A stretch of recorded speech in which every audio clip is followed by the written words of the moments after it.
Hello, people on the internet. Parages here, and I am about to go through the strategy that I've used in Call of Duty Black Ops 1 under Kino der Toten as my highest round set goal at round 25, 26. Well, I ended off at 26. I don't think that actually count, but round 25. So, round 25. 35, I mean, my apologies, 35. Anyways, so the strategy is not really like a huge deal. I kind of used the strategy everyone else used, but at the same time, like I didn't like really research it online. I just kind of put it all together in my head, like what to do, and I redid the strategy that I did for years. Um, I stayed on the stage majority of the time. I started off with like building up points, obviously as you usually should do.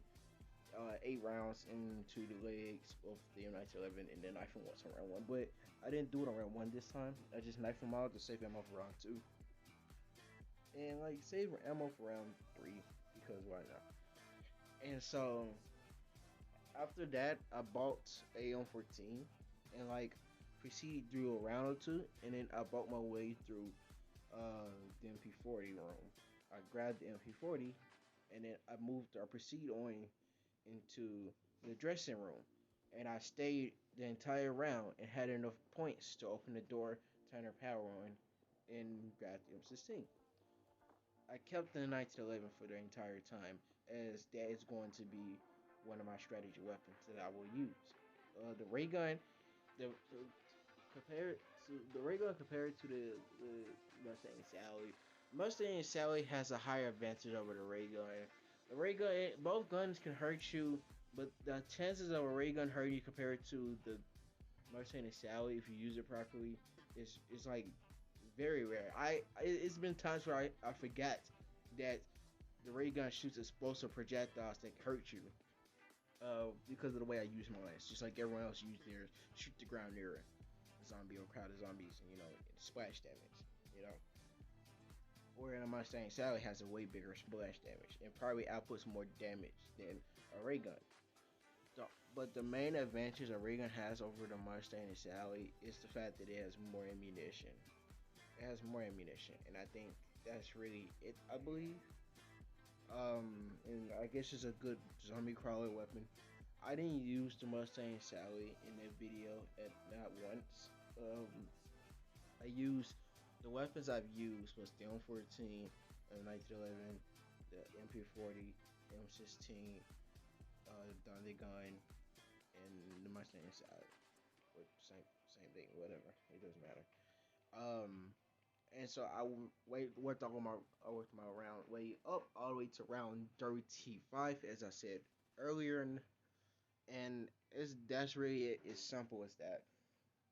It was hard because the diamond gun made things really easy, but there's been some times where I died because I lost my quick revive. One of the reasons is because my controller it messes up. It drifts a little bit. So I ran into the wall like the idiot I am and got myself surrounded. And at the time of me running to the wall, I didn't have a thunder gun. I had the skull crusher and the Mustang Sour. After I used the skull crusher for a while, obviously I went to the box and went and got the thunder gun. And that was my loadout that I used. Dog rounds are a absolute piece of cake with the thunder gun. So it was a free mass ammo. It was as long as you could serve your ammo like really well. Just wait till all 25, 28 zombies spawn in and come to a huge crowd.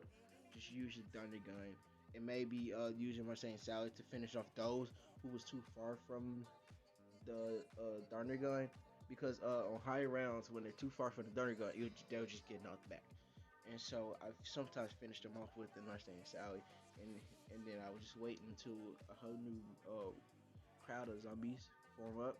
I do wish Black Ops One had the ability to count the zombies because it was a really cool feature in World at War. I think it's in World at War. It's been a while since I played it. I don't have it at the moment, but it was a cool feature in World at War that I really do wish that they still have it. Especially in new Call of Duties, because like I want to know how many zombies I have, because like if I need to take that zombie or whatever. or be prepared for the next group of zombies. Because sometimes you kill a whole group of zombies and you're like, oh yeah, it's probably a few left. And then you see like 15, 20, 30 of them spawn in. It's like, what the heck?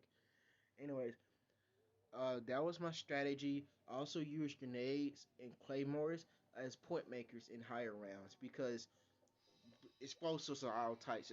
Not counting the Mustang Sally because the Mustang Sally is still pretty effective, especially if you use both of them at the same time simultaneously. I just at the same time 2 times, but in 2 different ways. I don't know why. The grenade, you just gotta throw it at specific like points and let it bounce off into the crowd.